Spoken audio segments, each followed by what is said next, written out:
주일 예배에 함께 하신 모든 분들을 환영합니다. 이제 다 같이 주를 위한 이곳에 올려드립니다.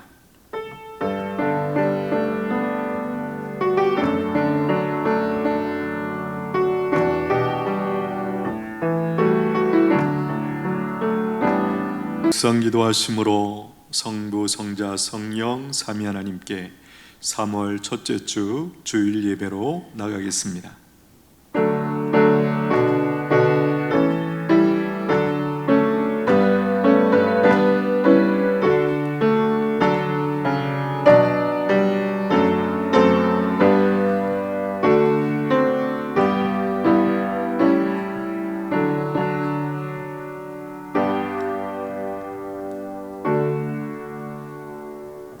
오라, 우리가 여호와께 노래하며 우리의 구원의 반석을 향하여 즐거이 외치자. 우리가 감사함으로 그 앞에 나가며 시를 지어 즐거이 그를 노래하자.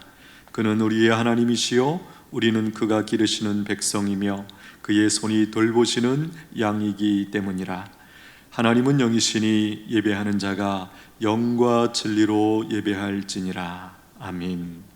하나님 아버지, 거룩하고 복된 주일 은혜의 보좌로 저희들을 불러주시니 감사합니다.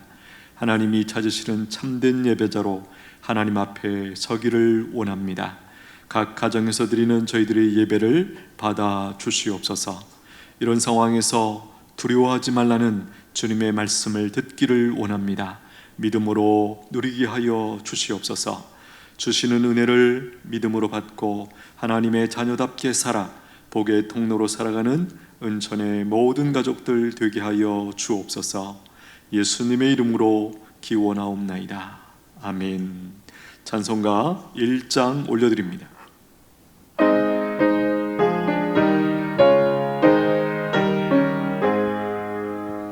만복의 근원 하나님, 온 백성 찬송 드리고 저 천사여 찬송하세. 찬송 성부 성자 성령 아멘. 성시 교독 43번입니다. 찬송가 뒷면에 있는 교독문 43번 시편 99편 말씀입니다.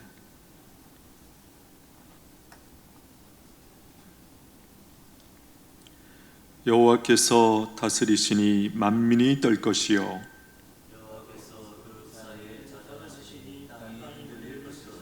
시온에 계시는 여호와는 위대하시고 모든 민족보다 높으시도다.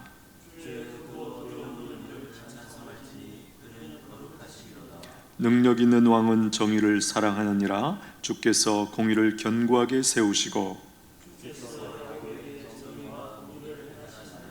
너희는 여호와 우리 하나님을 높여 그의 발등상 앞에서 경배할지어다.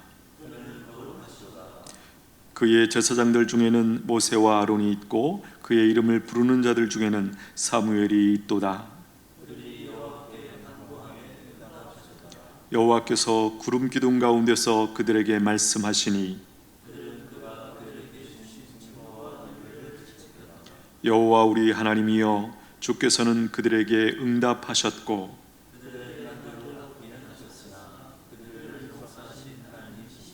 너희는 여호와 우리 하나님을 높이고 그 성산에서 예배할지어다. 아멘. 사도신경으로 우리의 신앙 고백드립니다. 전능하사 천지를 만드신 하나님 아버지를 내가 믿사오며 그 외아들 우리 주 예수 그리스도를 믿사오니 이는 성령으로 잉태하사 동정녀 마리아에게 나시고 본디오 빌라도에게 고난을 받으사 십자가에 못 박혀 죽으시고 장사한 지 사흘 만에 죽은 자 가운데서 다시 살아나시며 하늘에 오르사 전능하신 하나님 우편에 앉아 계시다가 저리로서 산자와 죽은 자를 심판하러 오시리라.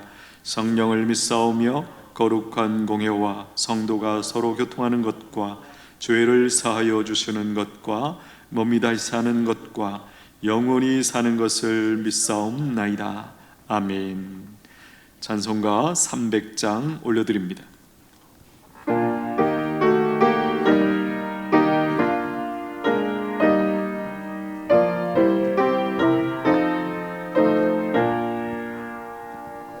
내 맘이 낙심되며 근심에 눌릴 때 주께서 내게 오사. 사랑과 은혜가 풍성하신 하나님, 지난 한 주간도 너무나 힘든 상황이었지만 더욱 말씀에 의지하게 하시고 막연한 염려 대신, 막연한 걱정 대신 기도에 힘쓰게 하심을 감사드립니다. 이 어려움을 통하여 인간의 연약함을 절실히 깨닫게 하시며 온전히 주님께 맡겨드리는 신실한 믿음을 허락하여 주시옵소서. 예배의 환경이 처음 경험해보는 상황이지만 오직 하나님께로만 집중하게 하시며 온전히 하나님께로만 영광을 올려드리기를 원합니다. 하나님 아버지, 마음을 모아 기도의 제목을 올려드립니다. 코로나 사태로 하나님의 영광이 결코 가려지지 않게 하여 주시옵소서. 코로나 재난으로부터 우리 모두를 눈동자처럼 지켜주시옵기를 간절히 바라옵고 원합니다. 이미 확진 판정을 받은 환자의 빠른 건강 회복을 위해 기도하게 하여 주시옵소서. 생명의 사역이 조금 더 방해받지 않게 하나님 지켜주시옵기를 간절히 바라옵고 원합니다. 하나님 전에 올라가 예배를 정상적으로 드릴 수 있는 시간이 빨리 다가오게 하여 주시옵소서. 모든 것이 회복되어 일상으로 돌아와 교회가 든든히 바로 설 수 있도록 하나님 도와주시옵기를 간절히 바라옵고 원합니다.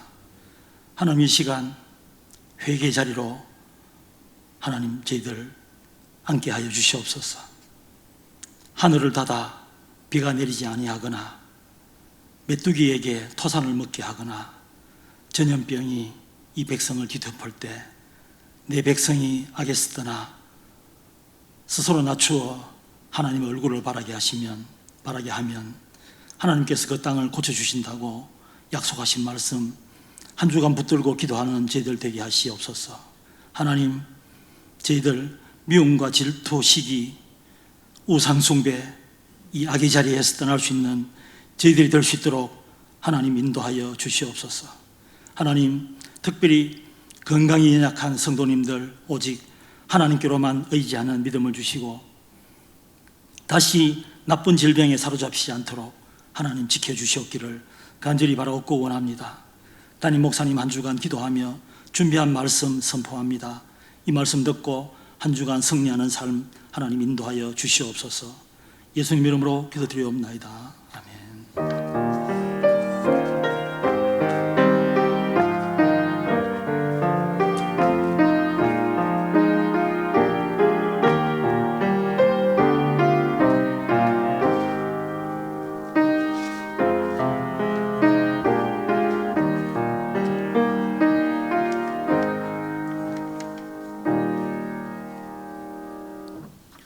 오늘 우리에게 주시는 하나님의 말씀 신약성경 마태복음 14장 22절로 33절입니다. 마태복음 14장 22절로 33절에 있는 말씀 신약성경 24면에 있습니다. 신약성경 24면 마태복음 14장 22절로 33절까지 있는 말씀 저와 여러분이 교독합니다. 마태복음 14장 22절입니다. 예수께서 즉시 제자들을 재촉하사 자기가 무리를 보내는 동안에 배를 타고 앞서 건너편으로 가게 하시고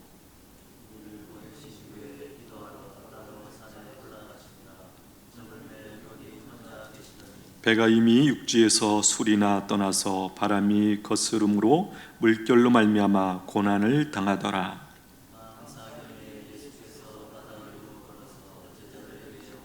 제자들이 그가 바다 위로 걸어오심을 보고 놀라 이르려니라 하며 무서워하여 소리 지르거늘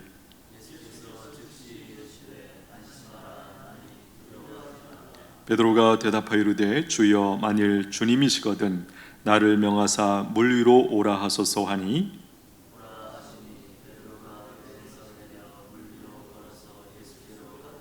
바람을 보고 무서워 빠져가는지라 소리질러 이르되 주여 나를 구원하소서 하니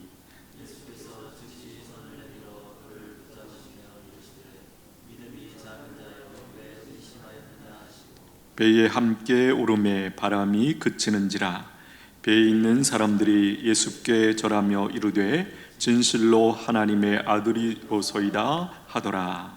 아멘. 밤새 안녕하십니까? 일주일 동안 안녕하십니까? 예, 이런 인사가 새삼스럽게 우리에게 크게 다가오는 이유는 무엇일까요? 상황이기 때문이죠. 코로나라고 하는 이 폭풍의 파도가 밀려오고 있기 때문에 이런 인사가 새삼스럽게 오늘 우리 마음 가운데 새롭게 느껴진다고 생각합니다. 오늘 본문에서 만나는 예수님의 제자들도 바다 한가운데서, 그것도 한밤중에 이제 폭풍을 만나고 헤매고 있는, 그야말로 사경을 헤매고 있는 그런 형편에 있다라는 것이죠. 자, 우리가 지금 경험하고 있는 코로나가 주고 있는 그 두려움과 오늘 본문에서 제자들이 한밤중에 바다 한가운데서 폭풍 때문에 겪고 있는 이 두려움의 상황, 어떻게 다른 것일까요? 제 소견으로는 우리가 요즘 겪고 있는 두려움은 어떤 의미에서 조용한 두려움이죠. 눈에 안 보이는 두려움이라면 오늘 본문에서 만나는 제자들이 겪고 있는 두려움은 어떻습니까? 거칠고 거세고 온몸으로 느끼고, 그렇죠? 크게 보고 들리는 그런 어떤 무서운 어떤 두려움으로 우리가 충분히 이해하게 됩니다. 자, 우리의 관심은 이것입니다. 어떻게 제자들이 그 폭풍과 그 폭풍의 두려움에서 벗어날 수 있었는가 하는 것입니다. 한마디로 말하면 예수님이 그들에게 찾아와 주셨기 때문입니다. 예수님은 누구십니까? 그분이 누구시길래 그분이 찾아와 주셨을 때 그 죽음의 상황이 종료되고 평안을 되찾게 된 것일까요? 이 질문이 오늘 본문 앞에 서 있는 우리가 중심에 가지고 있어야 할 질문입니다. 바라기는 오늘 함께 나누는 말씀을 통하여 우리가 겪고 있는 모든 두려움에서 벗어날 수 있게 되기를 축복합니다. 자, 지금 제자들이 처한 상황이 어떻습니까? 24절 한번 보십시오. 24절, 배가 이미 육지에서 술이나 떠나서 바람이 거스름으로 물결로 말미암아 고난을 당하더라. 자, 이 성경의 표현 우리가 상상할 수 있다면 굉장히 점잖게 어떻게 보면 표현하고 있다는 생각이 듭니다. 그렇죠? 바람이 거스름으로 물결로 말미암아 고난을 당한다. 우리가 언제쯤 한 번쯤 영화나 이런 데서 보면 큰 파도가, 그렇죠? 바람과 함께 몰아칩니다. 그러면 작은 배가 마치 낙엽처럼 이렇게 떠다니는, 그렇죠? 어떤 분의 표현에 의하면 공중에서 그 밑으로 그냥 배가 떴다가 떨어지는 어떤 그런 상황도 우리가 충분히 상상할 수 있는 그런 상황입니다. 자, 제자들이 바다에서 이런 폭풍 가운데 할 수 있었던 일이 무엇일까요? 자, 그 당시에 어떤 전화나 무전기로 연락을 취할 수도 없었겠죠. 기껏해야 물을 퍼내고 혹은 중심을 잡기 위해서 배와 또 배와 연결되어 있는 어떤 물체나 밧줄을 붙잡고 있는 것, 그 정도가 아마 그들이 할 수 있는 전부가 아니었을까 생각이 듭니다. 자, 지금 우리가 코로나의 상황 속에서 사람들이 할 수 있는 것은 무엇입니까? 전화도 하고, 그렇죠? 청와대에 국민청원도 하고 마스크도 쓰고 손을 깨끗하게 씻는 것, 아마 그 정도가 우리가 하고 있는 일의 전부가 아닐까 생각을 해봅니다. 자, 그런데 궁금한 것이 있습니다. 늘 예수님과 함께 했던 이 제자들이 오늘 여기서 어떻게 이렇게 예수님 없이 제자들만 배를 타고 이동하고 있었던 것일까요? 자, 오늘 본문의 이 사건은 마태복음에서 오병이어의 기적 직후에 일어난 사건이죠. 자, 20절로 한번 올라가 보십시오. 14장 20절 가보시면 이렇게 되어 있습니다. 다 배불리 먹고 남은 조각을 12바구니에 차게 거두었으며 먹은 사람은 여자와 어린이 외에 5,000명이나 되었더라. 예수께서 즉시 제자들을 재촉하사 자기가 무리를 보내는 동안에 배를 타고 앞서 건너편으로 가게 하시고. 자, 오병이어의 기적 사건이 있고 직후에, 그렇죠? 22절을 보시면 예수께서 즉시 제자들을 재촉하사 자기가 무리를 보내는 동안에 배를 타고 앞서 건너편으로 가게 하시고. 자, 여기 즉시는 어디에 연결되는 즉시일까요? 일단 예수님께서 5,000명의 무리들이 저녁 먹는 것을 지켜보시다가 다 먹었다라는 것을 확인하시자마자 즉시 예수님께서 일어나셔서 무리들을 보내시는 그 장면의 즉시입니다.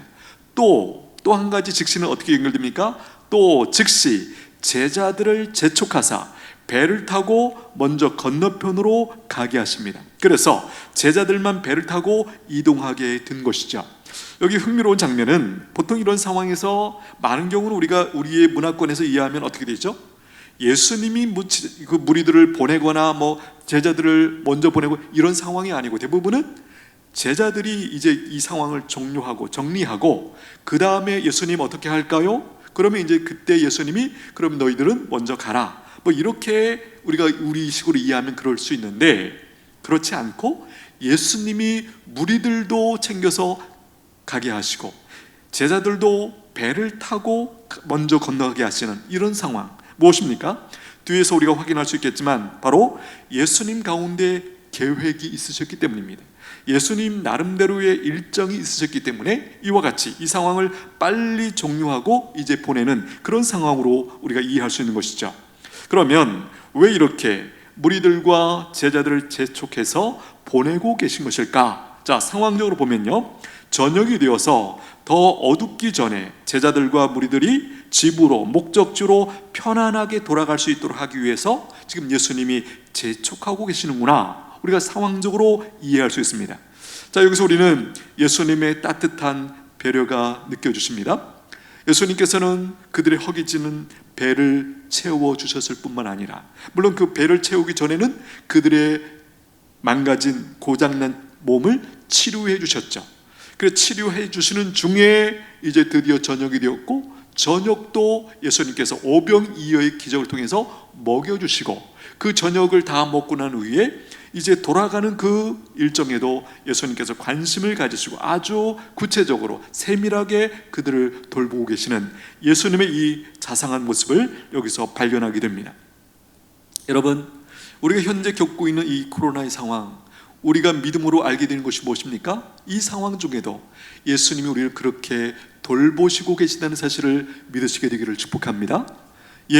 비록 우리가 눈으로 보이는 잘 안 보여요. 그러나 예수님이 우리와 함께 하시고 우리를 이 어려운 상황 중에서도 섬세하게 돌보고 계신다는 것을 하나님의 백성들은 믿음으로 알고 경험하게 되는 것이죠. 자, 예수님은 어떤 분이십니까? 예수님은 매우 민첩하신 분이십니다. 예수님은 누구를 배려하시는 일에 민첩하시고요, 또 예수님은 누군가를 도와주시는 일에 매우 민첩하신 분이세요. 오늘 본문에서만 이 즉시라는 단어가 3번 나온다는 거 여러분 발견하셨나요? 우리가 지금 방금 봤던 22절에서 그리고 27절과 31절에서도 이 즉시라는 단어가 예수님의 행동과 관련해서 나오고 있습니다. 자, 27절 한번 보시면요, 27절에서는 바다 위로 걸어오시는 예수님을 보고 무서워하는 제자들을 안심시키기 위해서 즉시 자신을 확인시켜 주십니다. 나니 나다, 두려워하지 말라, 이렇게 자신을 분명하게 제자들에게 예수님이라는 사실을 드러내심으로써 즉시 그들을 안심시키고자 하는 예수님의 행동이시죠. 자, 31절에서는요, 자, 물속에 빠져드는 베드로를 잡아 빠지지 않도록 하기 위해서 즉시 손을 내밀어 붙잡아 주시는 그런 장면입니다. 자, 현재 우리가 코로나의 상황 속에서 기도하고 있는데요, 예수님은 이 우리의 기도에 대해서 어떻게 반응하고 계실까요? 분명한 것은 예수님은 오늘 우리를 돕기 위해서도 민첩하십니다. 즉시 움직이시고 행하시는 분이십니다. 여러분 믿으시게 되기를 축복합니다. 자, 왜 예수님은 제자들과 함께 이동하지 않으셨습니까? 23절에 더 분명히 이유가 나오고 있습니다. 23절 같이 한번 읽겠습니다. 시작. 무리를 보내신 후에 기도하러 따로 산에 올라가시니라. 저물매 거기 혼자 계시더니. 자, 앞에서 제가 이렇게 표현했습니다. 예수님의 나름의 일정, 계획이 있으셨다. 자, 그 중에 여기서 분명히 하나가 나옵니다. 기도하러 따로 산에 올라가시기를 원하셨기 때문에 무리들도 보내시고 늘 함께 하셨던 제자들도 먼저 떠나가게 하시는, 이렇게 행하셨다라는 것이죠. 자, 산에 올라가셔서 기도하시기 위해, 그리고 혼자 계시기 위해 그러셨다라는 것입니다. 자, 예수님께서 이렇게 하실 필요를 느끼신 이유를 문맥 속에서 우리가 조금은 찾을 수가 있는데요, 자, 14장 12절로 한번 올라가 보십시오. 14장 12절 13절입니다. 눈으로 한번 따라오십시오. 12절. 요한의 제자들이 와서 시체를 가져다가 장사하고 가서 예수께 아뢰니라. 예수께서 들으시고 배를 타고 떠나사 따로 빈들에 가시니 무리가 듣고 여러 고을로부터 걸어서 따라간지라. 자, 이 무슨 상황이죠? 지금 이 12절의 상황은 세례 요한이 헤롯 왕에게 죽임을 당하고 그 세례 요한의 제자들이 세례 요한의 시신을 장사하고 나서 예수님께 알려드린 그 사건이죠. 자, 사실 세례 요한의 죽음, 이것이 13절에서 예수님이 배를 타고 빈들에 가신 이유였습니다. 자, 그런데 거기에도 무리들이 지금 따라온 거예요. 예수님께서 마음이 무거우셨을 텐데 그 무리를 먼저 돌보시고 나서 다 보낸 후에 이제 홀로 시간을 갖고 계십니다.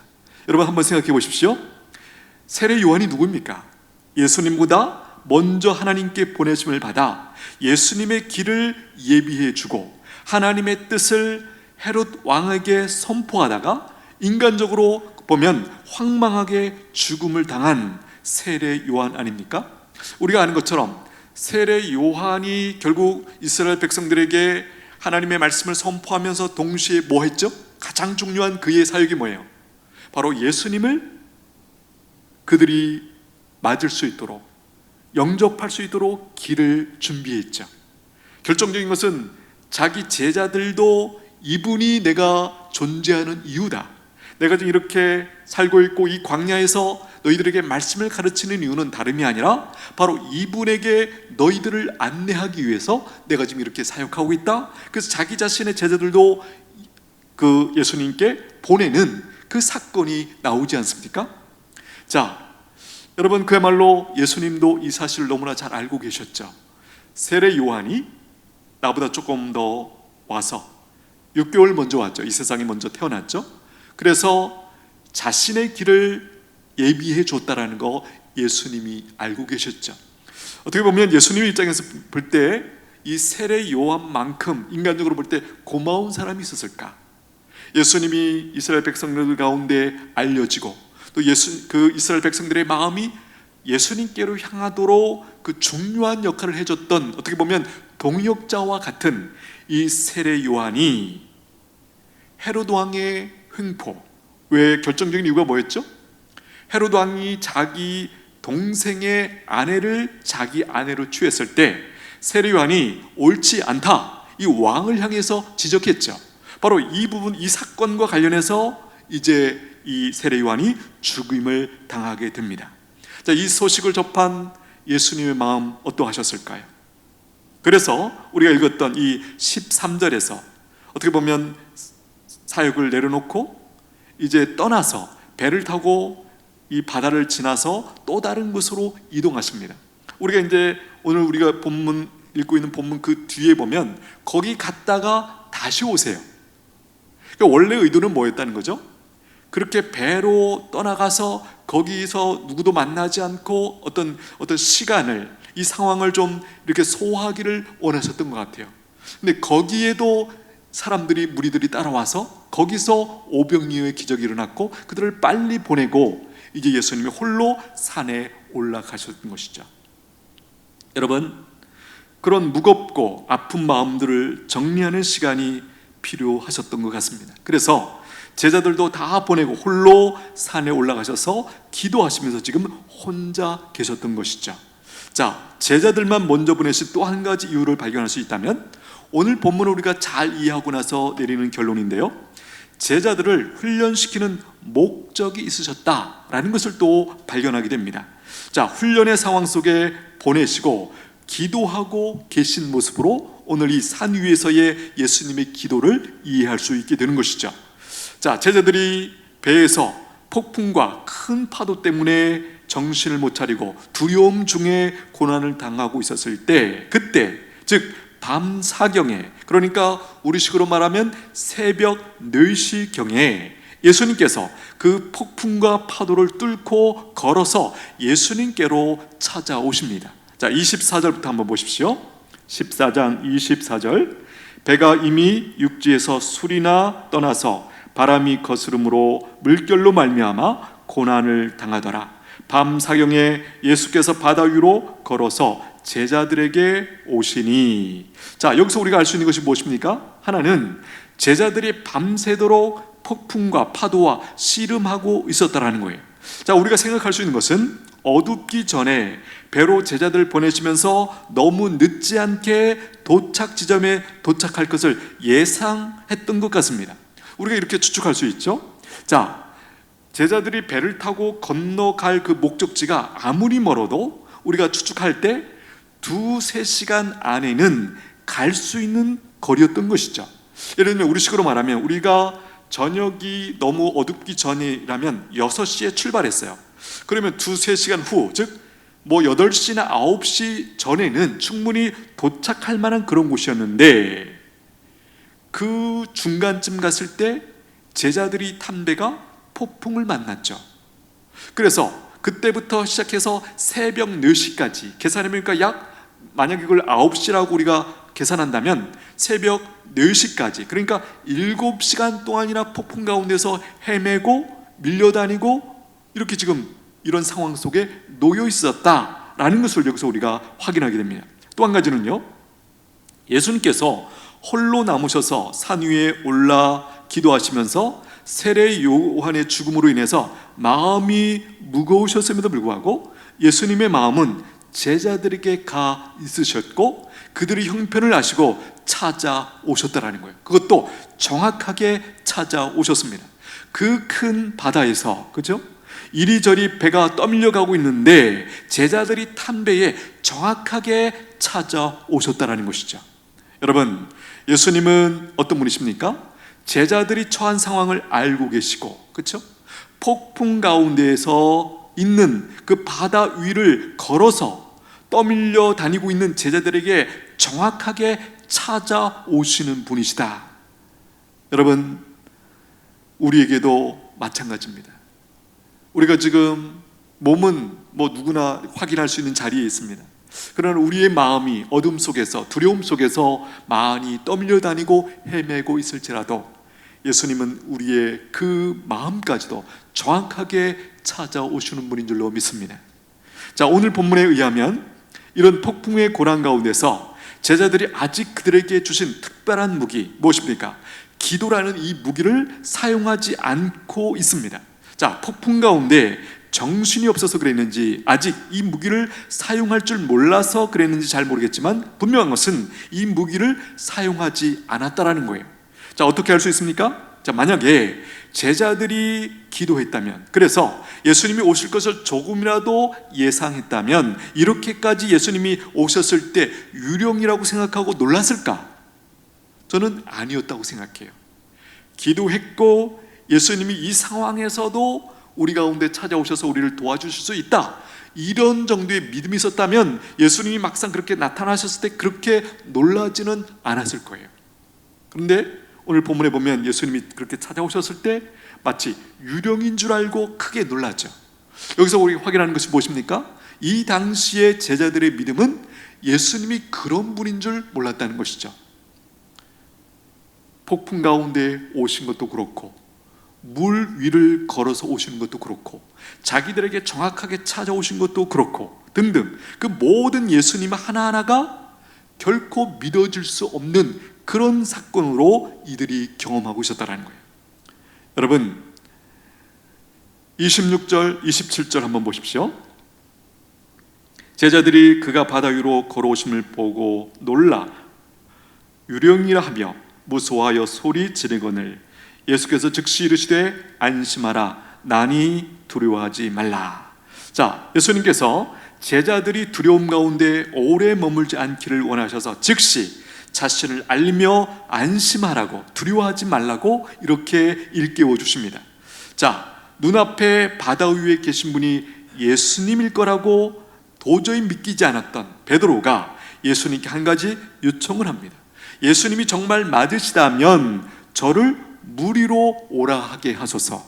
자, 예수님이 오라고 하십니다. 자, 베드로가 예수님의 말씀을 따라 배에서 내려서 예수님께로 걸어가는 중에 옆에서 밀려오는 바람과 파도를 보고 무서워하여 바다에 빠져들어갑니다. 이때 예수님께서 즉시 손을 내밀어 붙잡아 주시고 데리고 배에 오르십니다. 자, 28절부터 한번 보십시오. 베드로가 대답하여 이르되 주여 만일 주님이시거든 나를 명하사 물 위로 오라 하소서 하니 오라 하시니 베드로가 배에서 내려 물 위로 걸어서 예수께로 가되 바람을 보고 무서워 빠져가는지라 소리질러 이르되 주여 나를 구원하소서 하니 예수께서 즉시 손을 내밀어 그를 붙잡으시며 이르시되 믿음이 작은 자여 왜 의심하였느냐 하시고 배에 함께 오름에 바람이 그치는지라. 자, 베드로의 물 위를 걷게 해달라는 요청에서 우리가 발견하는 것이 무엇입니까? 베드로의 확인하고 싶어하는 그 간절한 마음, 또 한 가지는 어떤 의미에서 호기심이었다고도 볼 수 있겠죠. 혹은 용기, 그리고 중요한 것은 저는 이 와중에도 비록 믿음이 저는 있었다고 생각합니다. 예수님이기를 원하고 예수님일 거라는 어느 정도의 믿음이 있었기 때문에 그렇게 요청을 하고, 예수님의 대답도 어떻게 보면 인간적으로 황당하잖아요. 그래? 그럼 내려와서 나한테 걸어와 봐. 근데 그걸 믿고 베드로가 그 출렁이는 그 배에서 내려서 그 바다에 자기의 발을 내디딜 생각을 했다. 뭐라고 생각하세요? 저는 믿음이라고 생각합니다. 자, 베드로가 바다 위를 얼마나 걸었을까요? 몇 걸음? 모르죠. 베드로만 알겠죠. 분명한 것은 어느 정도 걸어가다가 그의 시선이 예수님을 떠나 지금 예수님을 보고 가는 중에 예수님으로부터 시선이 어디로 갔습니까? 바로 옆에 있는 파도와 바람을 보는 순간, 즉 현실을 바라보는 순간 어떻게 됐어요? 물에 빠져들었다라는 거예요. 자, 이런 모습은 우리도 경험적으로 알고 있죠. 고난 가운데서 예수님만 바라보면 흔들리지 않다가도 현실을 바라보면 금방 우리가 무너졌던 그 모습, 여러분 기억하십니까? 요즘도 우리가 살아가면서 종종 경험하는 사건 아닌가요? 예수님만 바라보고 예수님만 붙들고 나아갈 때 우리가 겪고 있는 상황과 문제와 상관없이 거의 물론 흔들림이 있지만 그렇게 절망적으로 흔들리지 않죠. 자, 왜 무너집니까? 왜 우리가 예수님 말 안 보고 상황을 보면 무너집니까? 절망과 두려움에 압도되기 때문이죠. 그렇죠? 예수님이 아니라, 하나님이 아니라 상황을 보면 누구든지 예외 없이 그 상황이, 그 문제가 우리에게 주는 절망과 두려움에 압도되기 때문에 우리가 무너지더라는 거예요. 자, 베드로가 빠져들어가는 중에도 마지막으로 했던 것이 무엇입니까? 소리질러 예수님의 도움을 구했다라는 거예요. 30절 중간에 보면 소리질러 이르되 주여 나를 구원하소서 하니 예수께서 즉시 손을 내밀어 그를 붙잡으시며 구원해 주십니다. 이때 베드로가 나를 붙잡아 주시는 분이 예수님이라는 사실을 확실하게 알게 되죠. 제가 앞에서 이런 얘기했습니다. 왜 예수님이 이렇게 무리들을 빨리 보내고 제자들을 홀로 배를 태워서 보내셨을까? 그 중에 하나가 뭐라고 그랬죠? 예수님의 제자들을 향한 훈련의 목적이 있었다고 그랬죠. 그리고 또 한 가지 제가 중간에 이렇게 얘기했습니다. 이 상황 속에서 제자들이 지금 하나님께서 선물로 주신 기도라고 하는 무기를 사용하지 않았다. 그런데 이 마지막 이 장면에 와서 드디어 베드로가 예수님께 주여 저를 구원해 주소서 라고 하는 그 요청, 그 기도를 사용하고 있다는 거예요. 보십니까? 저는 여기서 예수님이 의도하셨던 훈련의 목적 하나를 드디어 제자들, 특별히 베드로에게 배우게 하신 사건이 일어나고 있다고 봅니다. 자, 예수님께서 베드로의 구원 요청을 들으시자마자 즉시 손을 내밀어 붙잡아 주시고 빠져들어가는 물속에서 건져 주십니다. 그리고 그 순간에 베드로에게 빠져들어간 원인을 알려주시죠. 자, 31절 중간에 보시면 예수께서 즉시 손을 내밀어 그를 붙잡으시며 이르시되 믿음이 작은 자여 왜 의심하였느냐 하시고.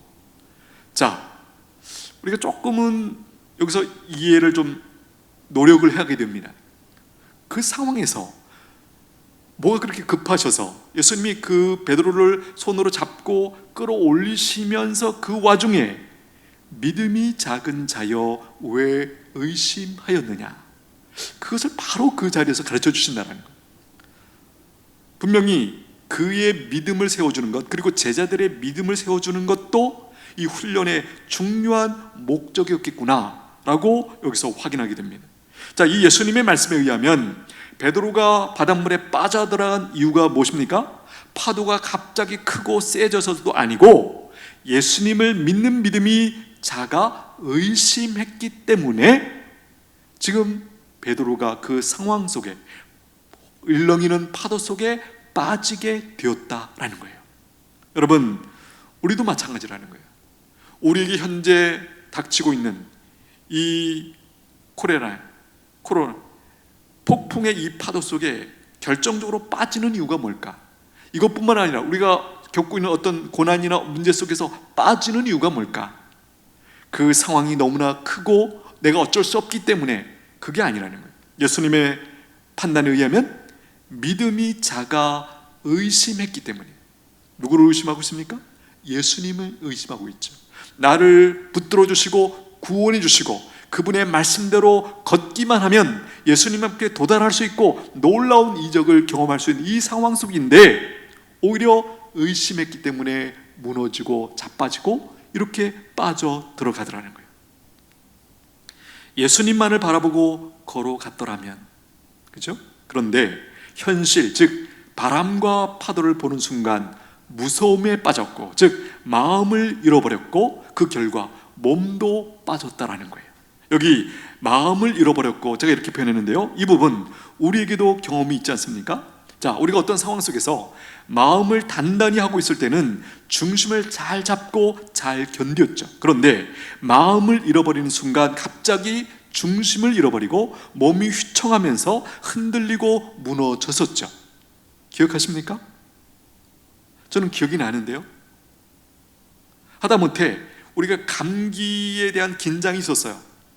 그런데 우리가 경험적으로 거기에 대해서 우리가 마음을 단단히 하고 마음을 잃어버리지 않고 내가 중요한 일이 있기 때문에 이 감기 걸리면 안 돼, 이렇게만 반응해도 우리가 그것을 정확하게 진단할 수 없지만 상당히 그것을 이겨내는 힘이 있었다는 걸 우리가 경험적으로 알고 있지 않습니까? 그런데 우리가 마음을 잃어버리는 순간 금방 우리가 두려웠던 것에 포로가 되어버리는 것을 경험적으로 알고 있지 않습니까? 바로 그 부분을 여기서 지적하고 있다고 생각합니다. 여러분, 우리도 마찬가지입니다. 폭풍과 파도라는 현실이 크고 세고 무섭고 강력하기 때문이 아니라 예수님을 믿는 믿음이 작아서 의심하기 때문에 두려움에 사로잡히고 마음을 잃어버리고 결국 무너지더라는 거예요. 여러분, 여기 바로 이 부분이 우리가 오직 신앙으로만 감지할 수 있는 중요한 한 영역을 여기서 우리가 발견하게 되더라는 거예요. 이 사실을 믿으시게 되기를 축복합니다. 우리가 겪고 닥치고 있는 상황이나 문제가 너무나 크고 그것이 나를 압도해서 어쩔 수 없이 이게 아니라는 거예요. 예수님이 딱 지적해 주시는 것은 뭐냐면 그 문제, 상황, 그 폭풍이 문제가 아니라는 거예요. 너희 중심에 하나님을 의지하는 그 믿음이 작아지고, 거기에 뭐 어떤 것이 싹틉니까? 의심이 싹틀 때 인간은 무너지는 존재가 된다는 거예요. 여러분, 다시 한번 이 부분이 우리 안에 명확하게 깨달아지게 되기를 축복합니다. 적어도 하나님을 믿는 백성들에게는 상황 때문에, 상황이 아무리 파도처럼 크고 무서워도 그것 때문에 무너지지는 않는다. 무너지는 이유가 뭐라고요? 우리 안에 하나님을 향한 그 믿음이 작아지고, 더 나아가서 의심하기 시작할 때 우리에게 허락하신 모든 힘이 풀리고 드디어 무너지는 일이 일어나더라. 깨닫게 되기를 축복합니다. 자, 예수님이 나와 함께 하시고 붙들어 주시면 문제없어, 나는 괜찮아 하는 중심에서 일어나는 믿음이 있다면 괜찮다, 충분하다라는 거예요. 이 믿음이 있게 되기를 축복합니다. 자, 예수님은 어떤 분이십니까? 제자들과 배를 죽음의 지경에서 몰아가고 있는 그 폭풍보다, 폭풍이라는 현실보다 크신 분이십니다. 크시니까 그 폭풍을 가르고 제자들에게 찾아오실 수 있으셨던 것이죠. 여러분, 이 부분도 한번 상상해 보십시오. 자, 폭풍이 몰아치고 있습니다. 배가 지금 나가 있다는 걸 알아요. 아무리 사랑하는 자식이라도, 부모라도 그 상황 속에 거기를 갈 생각 자체를 못하죠. 물론 정신이 잃어가지고 우리 자식 구해야겠다 그런 마음으로 조그만 배를 타고 또 그 상황 속에 들어갈 수 있는지 모르겠지만, 일반적으로는 누구도 그 상황 속에서 거기를 들어갈 생각을 못하는 것이 일반적이고 정상적이죠.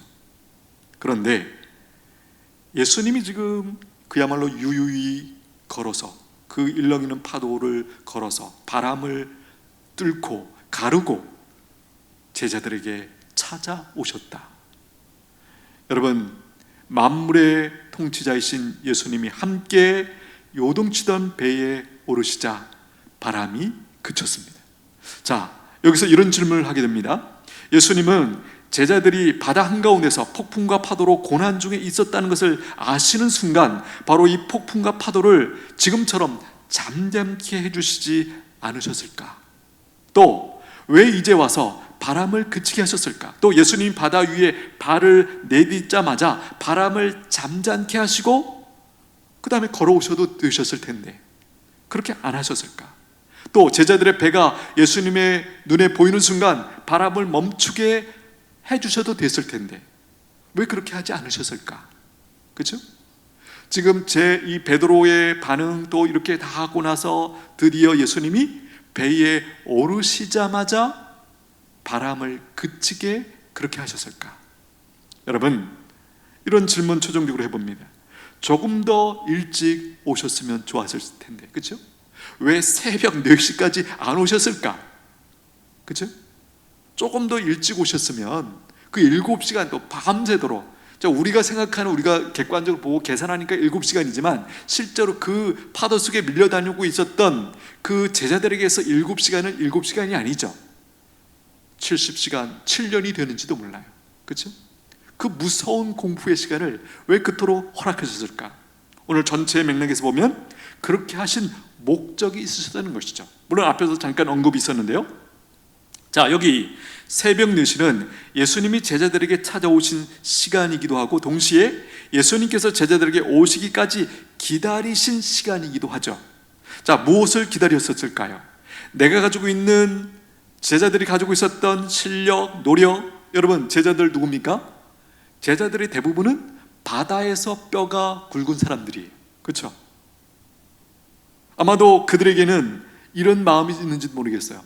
적어도 이 바다에서만큼은, 배와 관련해서만큼은 예수님보다는 그래도 우리가 더 많이 알고 있지, 혹시 이런 교만한 마음이 있었는지도 모르겠어요.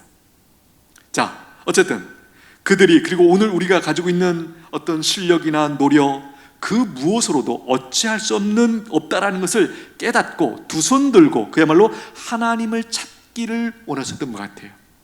예수님을 찾아 만나시기 위해서, 예수님을 찾는 사람으로, 그렇죠? 지금까지 예수님을, 제자들이 그분한테 뭘 부탁하는 일이 없었어요. 지금까지 우리가 보고 있는 이 마태복음 14장까지 그런데 여기서 드디어 이 부분이 열린다라는 거예요. 여러분, 교회 안에도 신앙생활에 보면 이렇게 교회를 오래 다녔는데 그렇게 진지하게 예수님을 찾고 간절히 기도하고 이렇게 되는 것 쉽지 않은 것 같아요. 그렇죠? 교회 다니면 저절로 다 기도하고 열심히 그거 아닌 것 같아요. 이렇게 오랫동안 다니면서도 간절히 하나님을 찾고 하나님을 경험하는 것은 많은 경우 그들이 경험했던 특별한 고난 가운데서, 그렇죠? 자기가 할 수 있는 것이 더 이상 없구나라는 상황에 판단이 되자 그제서야 하나님 앞에 무릎 꿇고 하나님 앞에 간절히 기도하는 그 경험을 하게 되고, 그 후에 드디어 어떤 일이 벌어집니까? 그들이 그 어려움 속에서 하나님의 도우심을 받고 응답을 경험하고 믿음이 자라게 되죠. 지금 제자들의 상황도 비슷하다는 생각이 듭니다. 그야말로 그들이 자기들의 실력, 업으로서 잔뼈가 굵은 그들 아닙니까? 이 상황 속에서 이 정도면 우리가 어느 정도 이제 뭐 이렇게 하면 이렇게 방향을 틀고 그러면 벗어날 수 있을 거야. 아마니 처음에 이렇게 계산이 분명히 들어갔을 거예요. 근데 7시간 동안 이것이 지속되면서 그들이 다 내려놓게 된 것이죠. 우리의 실력, 우리의 기술 도저히 안 통하는구나. 그렇죠? 그래서 마지막 단계쯤 갔을 때 드디어 그것이 새벽 4시에 예수님이 그들을 찾아온 것이 아닐까. 그리고 그들이 특별히 베드로를 통해서 주여 우리를 구원하여 주소서, 이 한마디를 배우게 하시려고 여기까지 기다린 것이 아닐까 우리가 생각해 볼 수 있습니다. 바라기는 이 사건을 통해서 제자들의 기도가 열리고 믿음이 자랐던 것처럼, 특별히 우리가 요즘 겪고 있는 이 코로나 상황을 겪고 나서 우리 모두도 믿음이 자라게 되기를 축복합니다. 그리고 우리의 기도가 열리게 되기를 축복합니다. 자, 빨리 깨닫고 하나님만 의지하는 믿음의 사람이 되기를 축복합니다. 자, 하나님만 의지하는 믿음의 사람이 된다. 자, 그런 사람에게 두려움이 있을까요? 두려움이 있을까요? 여러분, 만약에 우리에게 허락하신 고난의 상황 속에서 우리에게 의도하셨던 하나님의, 예수님이 의도하셨던 어떤 그 깨달음, 어떤 배움을 우리가 빨리 깨닫지 못하면 어떻게 된다고요? 그 상황 가운데 계속 오래 더 머물러야 될지도 몰라요. 그렇죠? 오히려 이 제자들도 우리가 이 상황을 이렇게 이해할 수 있는 거예요. 제자들이 자기들의 모든 것을 내려놓고 더 이상 우리가 할 수 있는 것은 이제 없다, 이제 하나님만이 우리의 도움이시다 라는 그 고백을 새벽 4시가 아니라 새벽 2시나 1시에 되었으면 어떻게 됐을까? 제 상상으로는 그때 예수님이 찾아오셨을 것 같아요. 근데 새벽 4시가 되기까지 제자들의 그것이 무너지지 않았던 것이죠. 뭔가 할 수 있다고 계속 중심이 있었는데 그 새벽 4시 정도 가니까 그야말로 완전히 다 내려놓는 일이 있었다는 것이죠.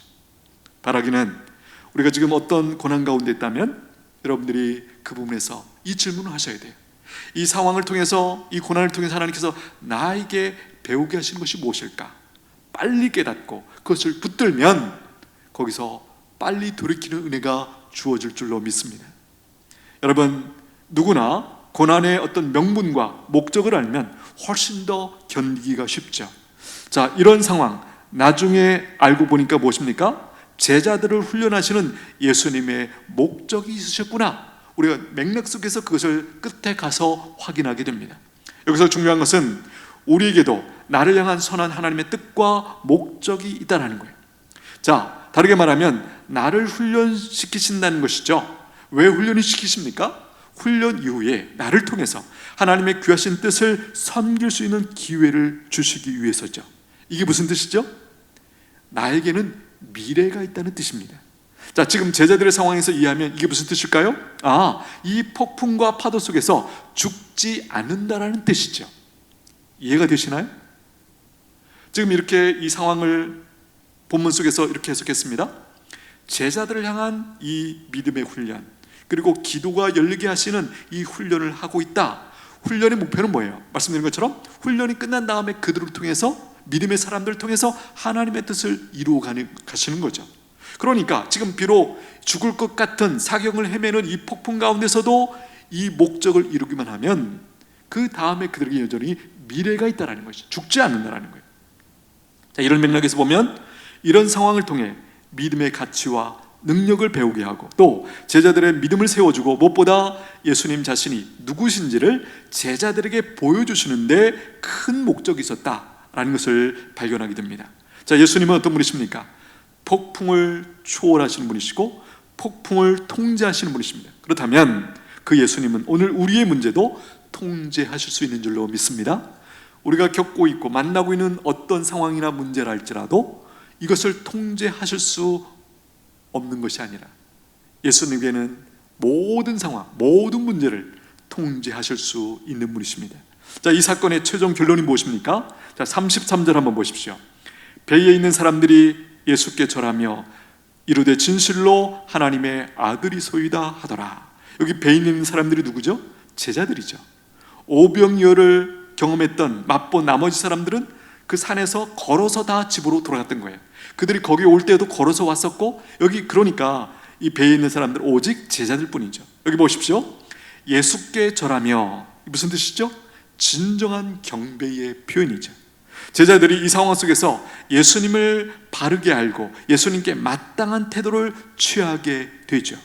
여러분, 우리도 고난 중에서 예수님의 구원을 경험하고 나면 믿음이 자라고, 그렇죠? 그래서 모두 이후에 그 상황 이후에 예수님께 대한 마땅한 태도가 있게 되기를 축복합니다. 여러분, 이거 결코 가볍게 볼 문제가 아니에요. 지금 제자들이 예수님을 그래도 꽤 오랫동안 따라다녔지만 그야말로 제자들 마음속에는 예수님이 누구신지 정확하게 몰랐어요. 그렇죠?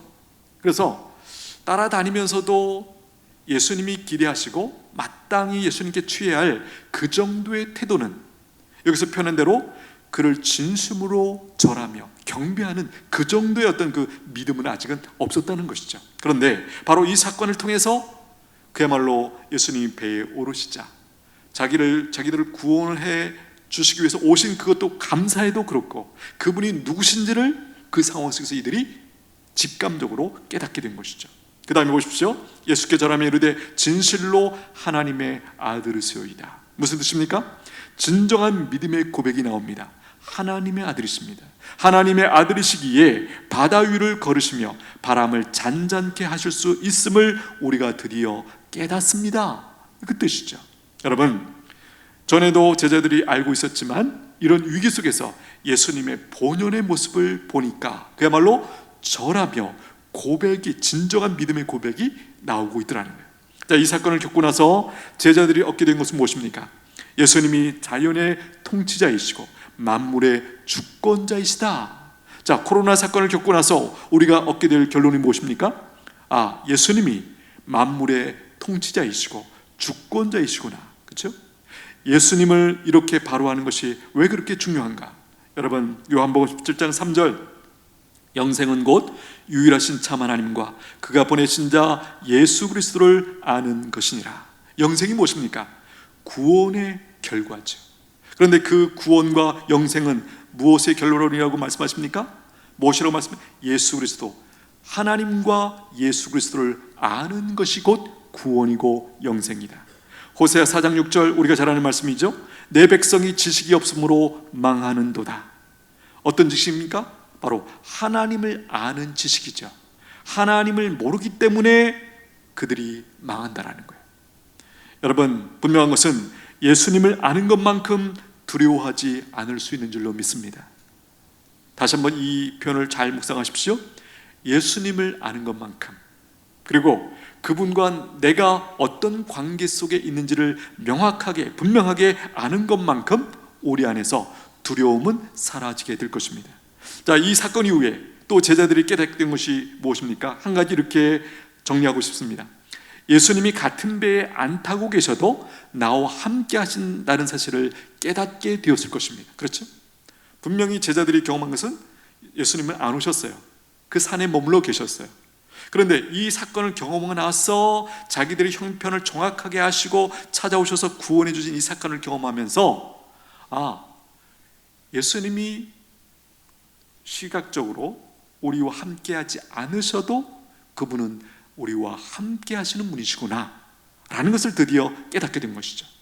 여러분, 우리도 이 사실을 실감할 수 있게 되기를 축복합니다. 특별히 우리가 이 제자들보다 어떤 면에서 복된 것은 지금 상황에서 무엇입니까? 성령님이 우리 안에 동행하신다는 것이죠. 우리 함께 거하시고 함께 하신다는 것이죠.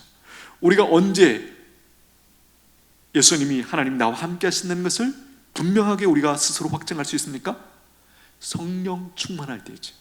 성령 충만하지 않다, 그것은 동시에 무슨 뜻입니까? 믿음이 약해졌다, 그런 의미도 같이 포함하고 있는 내용이죠.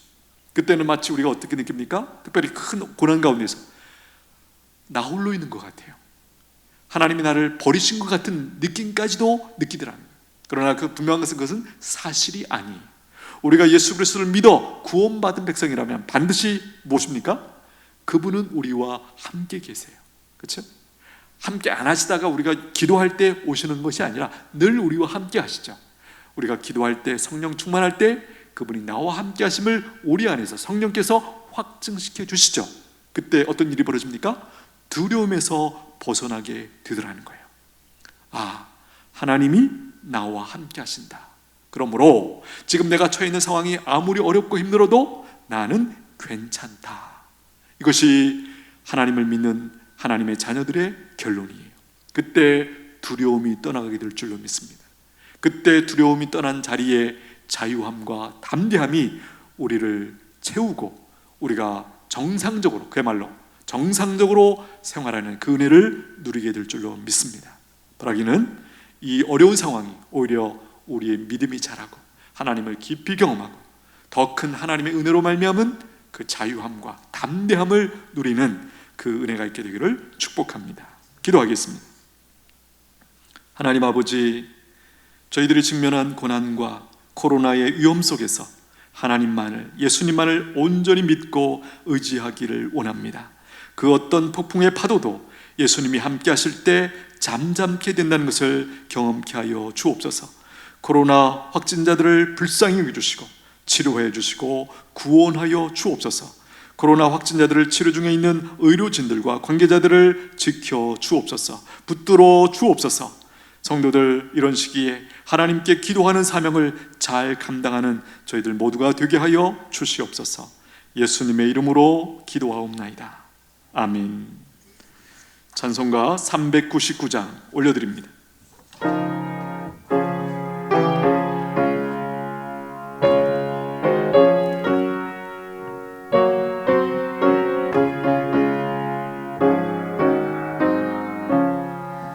어린 양들아 두려워 말아라. 주님 우리와 함께 하신다. 하늘과 땅의 모든 권세로 그 양떼들을 항상 지키신다. 오직 믿음으로 두려움 없으리. 오직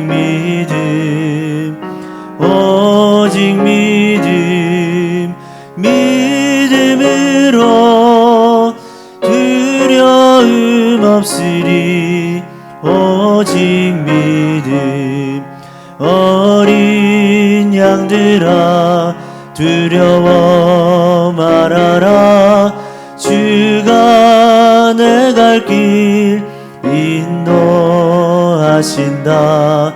마라의 쓴물 달게 하신 주 그 동산에서 피땀 흘리셨네.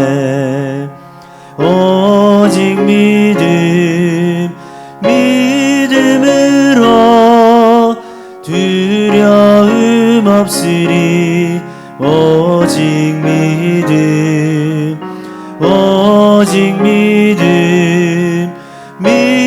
믿음으로 두려움 없으리.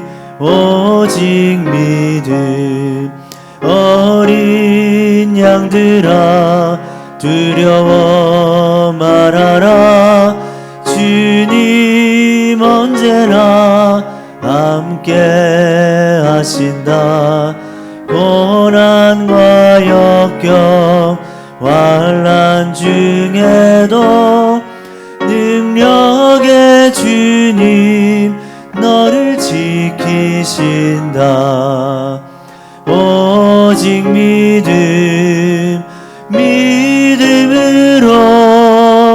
두려움 없으리. 오직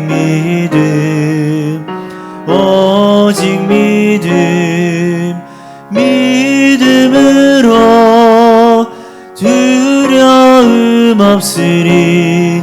오직 믿음. 드려진 헌금을 위해 기도하겠습니다. 하나님 감사합니다. 저희들 이처럼 사랑해 주셔서 이 어려운 상황 속에서도 하나님 앞에 모여 예비하며 허락하신 복된 날 주일을 잘 지킬 수 있도록 붙들어 주신 것 감사합니다. 하나님, 이 어려운 상황 주님 선하게 인도하여 주옵소서. 폭풍 가운데서 헤매고 있던 그 제자들이 겪었던 그 공포와 두려움, 하나님 저희들에게도 있사오니 저희들을 긍휼히 여겨 주옵소서. 불쌍히 여겨 주시옵소서.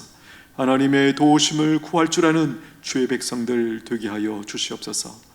여기 하나님 앞에 주신 은혜를 기억하며 감사의 예물로, 또 약속 있는 11조 구제 선교 장학 특별한 금으로, 주일헌금으로 성미로 주님 앞에 올려드리는 백성들이 있습니다. 저들의 중심을 지켜 주옵소서. 약해진 믿음을 세워주시고 저들의 입을 열으셔서 하나님 앞에 도움을 구하고 도움을 받고 승리하며 살아가는 주의 백성들 되게 하여 주시옵소서. 하나님 아버지, 이 물질 주님 귀하게 사용해 주시고, 그리고 이 물질을 통하여 하나님의 구원 계획이 힘있게 펼쳐지는 것 우리가 보기를 원합니다. 사용해 주시고 축복하여 주시옵소서. 예수님의 이름으로 기도하옵나이다. 아멘. 지금은 우리를 끝까지 사랑하시는 예수 그리스도의 은혜와 성부 하나님의 크신 사랑과 성령 하나님의 교통하심이 폭풍과 같은 이 코로나의 위험 속에서도 하나님께 기도하며 하나님의 도우심을 구함으로 이 모든 두려움에서 해방되어 하나님 힘있게 당당하게 담대하게 살아 주님의 뜻을 이루어되기를 소원하는 모든 믿음의 백성들 머리 위에 이제로부터 영원토록 함께 있을지어다. 아멘.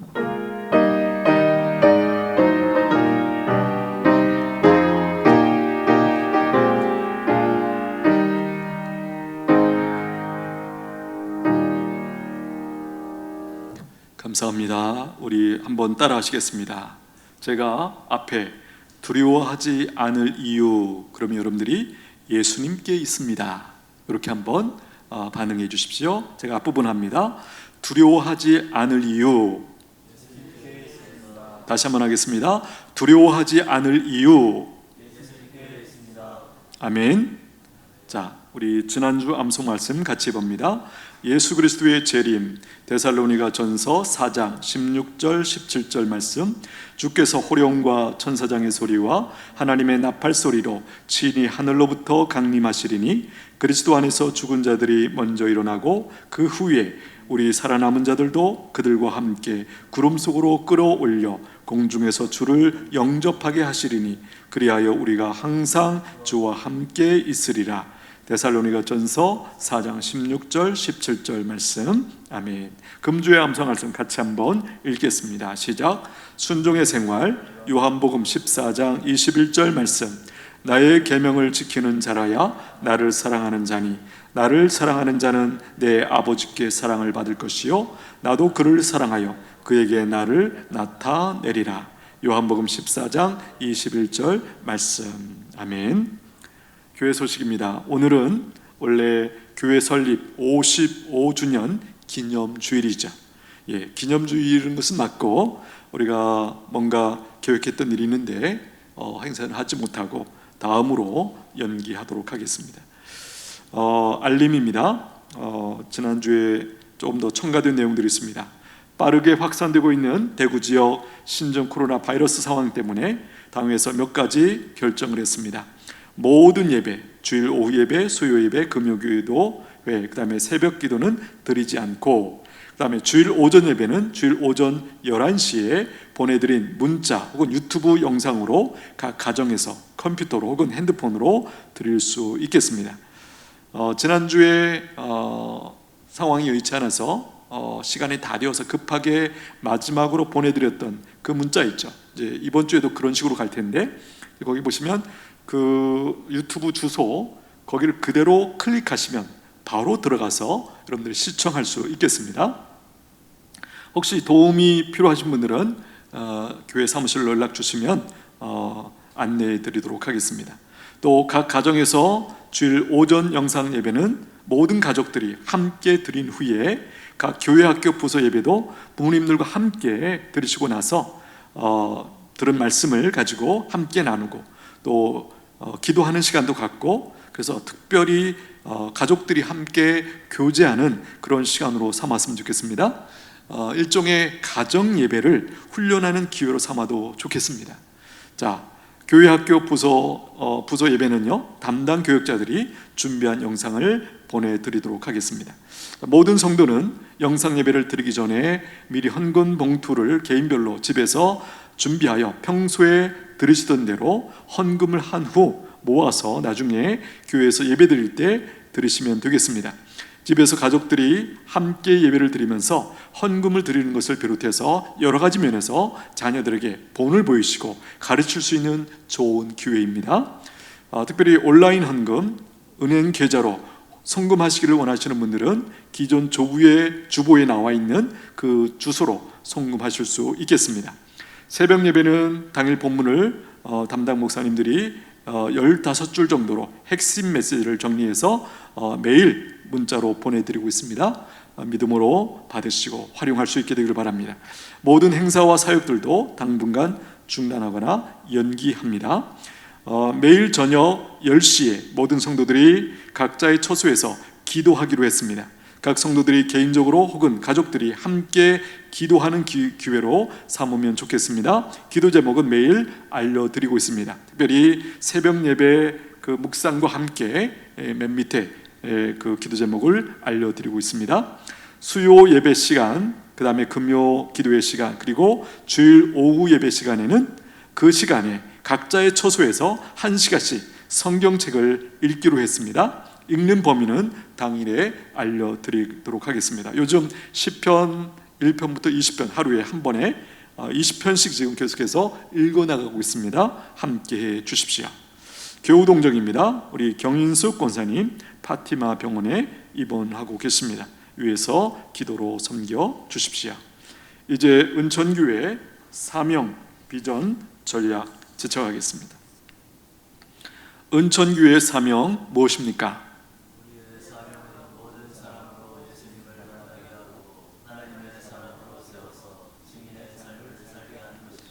은천교회의 비전 무엇입니까?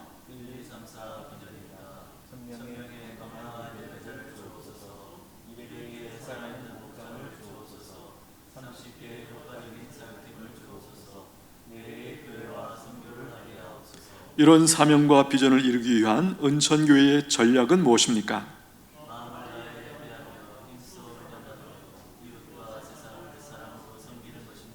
아멘. 폐회성, 십자가의 길, 순교의 삶 올려드립니다.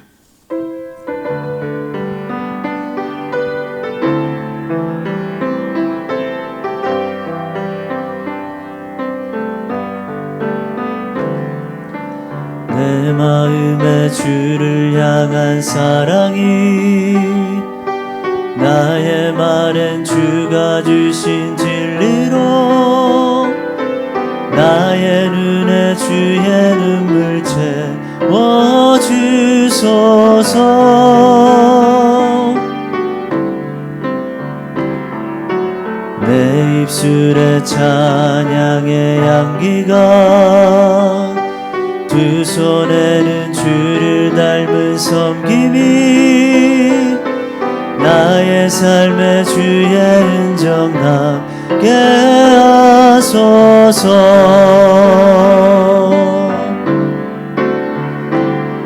하나님의 사랑이 영원히 함께하리.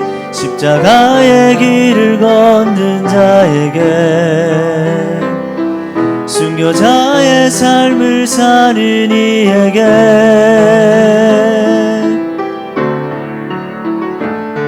조롱하는 소리와 세상 유혹 속에도 주의 순결한 신부가 되리라. 내 생명